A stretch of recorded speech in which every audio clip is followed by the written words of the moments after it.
This is my third day of supervised industry training.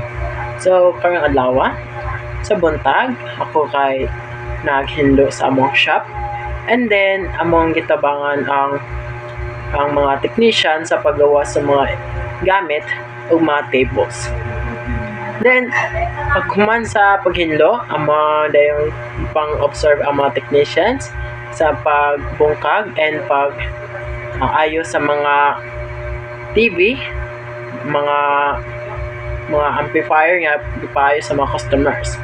And then in the afternoon, among gibuhat is nag-sorting me, among ginluan ang mga components like dustpan,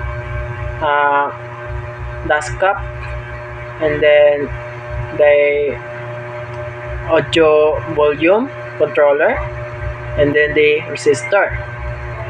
And then after naghinlo kay nag-observe na pud mi sa mga trabahoon sa mga technicians. And kato nga